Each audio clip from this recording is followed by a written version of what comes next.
Do you have a tight or weak pelvic floor? Chronic tightness in your deep hip rotators, hip impingement, or a lower diastasis that just won't go away? The glutes play a significant role in pelvic stability and function, which help to alleviate these issues. Poor glute function can contribute to other hip muscles, such as the deep hip rotators and pelvic floor, for overworking and contribute to chronic tightness. It can also position these muscles in an inadequate position to work well, whether that means that they're constantly lengthened or constantly shortened. So come join me as we explore one exercise to consider for calling out those glutes. When it comes to strengthening muscles, you want to make sure that they can work under load through their full range. This allows for freedom of movement and full strength. Glutes can be weak from either having difficulty concentrically contracting or eccentrically lengthening, or both.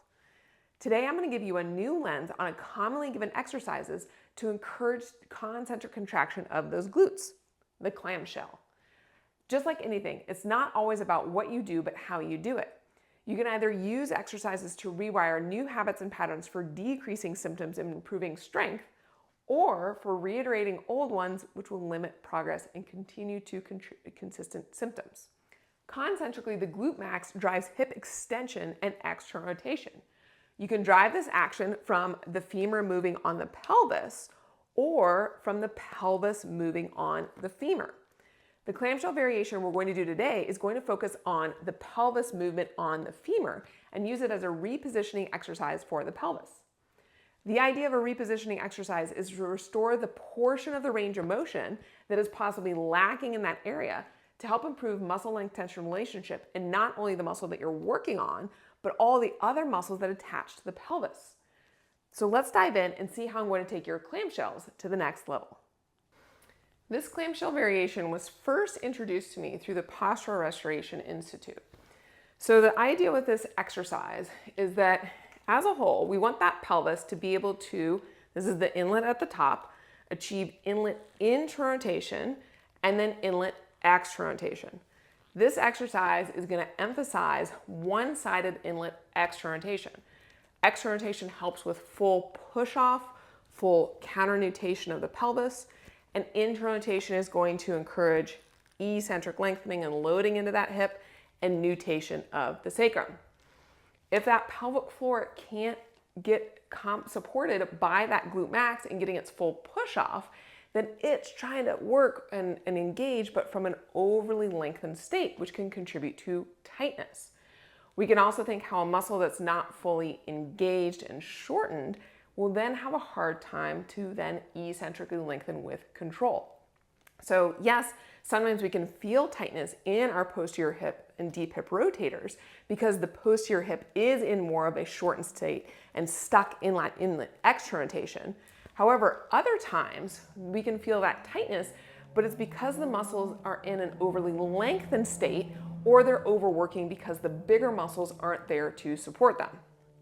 So as I mentioned here, we're focusing on getting more of that full concentric position of the glute max and giving support to that pelvis in that push-off state. The other cool thing with this exercise is that as I'm working on external rotation on the top leg, I'm going to be indirectly working on internal rotation of the bottom leg.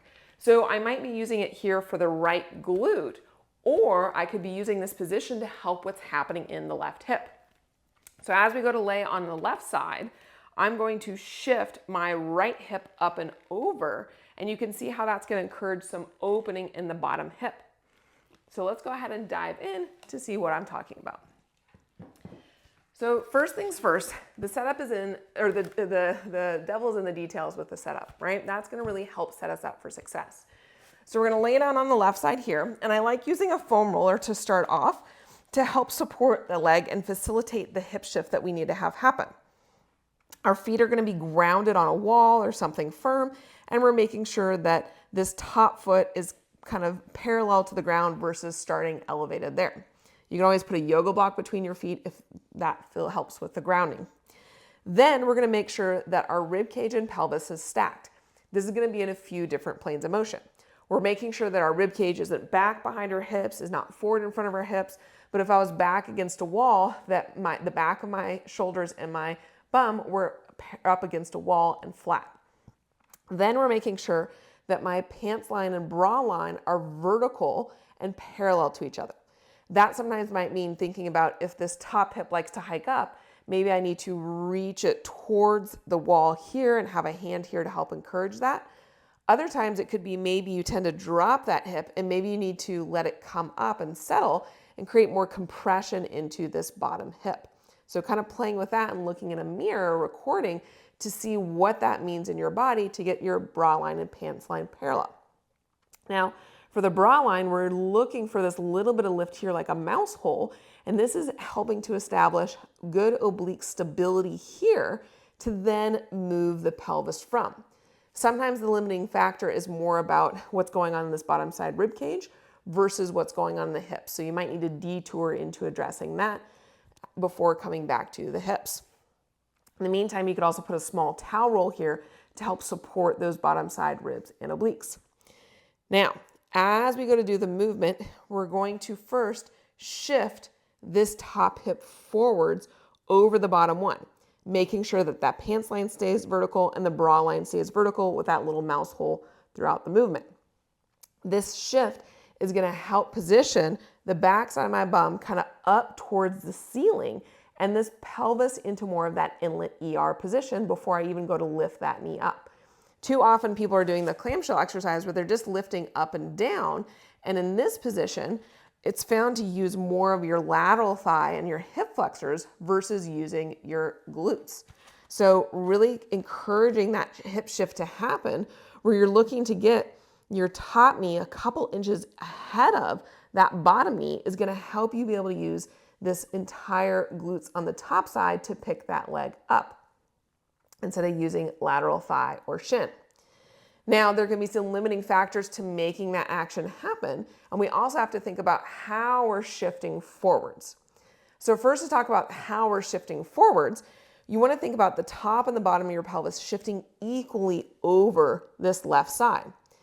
Sometimes for those who tend to be overactive in their deep hip rotators and posterior pelvic floor, they can identify how they really like to use those muscles instead of their more upper fibers of their glute max and their glute med by when they go to shift forward, they kind of stay tucked and lead more with the bottom side of their hip instead of getting the top and the bottom working together.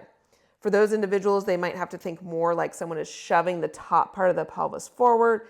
They might need to keep a hand kind of hooked here on their hips as they go to shift forward to keep the length in the right side and keep sitting into their right bum as they go to make that shift happen. Other times people might lead too much from the top. So in this instance, they might shift forward and go into an anterior pelvic tilt, which we don't want either. So for these individuals, they might need to think about leading through the bottom side of their hip and through their sit bone to take this knee forward over the left side. They might need to add a little bit of a drag back in that right heel to engage their hamstring to pull that right hip forward and help kind of keep it sitting down as they go into that shift forward. They might think about keeping a little bit of hollowing of their lower abs to help them not go into that anterior pelvic tilt. But in the end, we want the top and the bottom to move equally over the left side. Now, some limiting factors to be able to get that shift could be from this top leg, foot, and tibia. So to kind of take that out of the equation, you can just position that foot further forward and then go to do your shift. If that helped you get more into the shifted forward position, that tells you that some exploration into what's going on into the lower leg is going to be helpful for your glute function on this right side. We can also have limiting factors of the left side being able to achieve that inlet into rotation and eccentrically lengthened position that can affect how well you can shift over. So make sure to check out some of the other videos I'm going to link for you to explore what's going on in the bottom side if you're feeling limited for being able to create that shift and make it happen. All right, so now that we've got this shift, abs are lifted, bra and pants line are parallel, now we're going to create the lift and the unloading from the foam roller to really get those glutes to turn on. So now I'm going to lift that right knee up off the foam roller, just kind of unweighting it while keeping the base of my big toe grounded. When I go to do this lift, I'm making sure again that I'm not using just the underneath side of my bum. Maybe I need to think about someone's kind of squeezing from the top side to help create that lift to happen. I'm making sure I didn't shift back when I went to lift up. We're keeping that shift forward and then just unweighting to help get those glute muscles to kick in. If I go to shift back, then I've lost that optimal position in my pelvis to help set the glutes up for success. I'm also making sure my hip didn't hike, I didn't drop down on my ribs, but I'm just really feeling that entire movement happening of just that femur moving in the socket and lifting up. Then you can hold that position here, and you're going to inhale into your backside and hips. Exhale, left abs up and in. Maybe you can get a little bit more of a shift as you stay into that position. Trying to go for 3 to 5 breaths as you can. Now, one more thing to kind of consider is we want to make sure that the knee stays right in line with our hips. If we're further away like this angle will often recruit more glute med rather than the glute max. Instead of getting down into that 90-degree position, I also find when you're further away, the tendency to shift is going to be to kind of drop down versus getting that direct overaction that we want to have happen there. In the end, you should feel your entire top leg glute working. We don't want to feel any pinpoint areas or down into your lateral shin or into your thigh. But we want your glute max, your glute med, and some of your extra rotators helping to lift that leg up because we are going into extra rotation. Too often what happens though is that we won't get enough glute max or posterior glute med fibers, and that can contribute to those smaller deep hip rotators overworking and contributing to posterior hip tightness. That being said, for some people, they might need to work more of the eccentric position of glutes first before coming back to the concentric position of a clamshell. They also might need to work on more glute max in the sagittal plane first before working on the transverse plane like we're going to do in the clamshell. I hope you enjoyed this deep dive into hip mechanics and glutes to get the most out of your clamshells. Let me know what questions you have and how it went in the comments below. If you found this video useful, don't forget to like, subscribe, or check out some of our other informative videos on this channel. If you're a movement professional who wants more, make sure to check out our continuing education course offerings that we have listed below in the description. And I'll see you in the next video.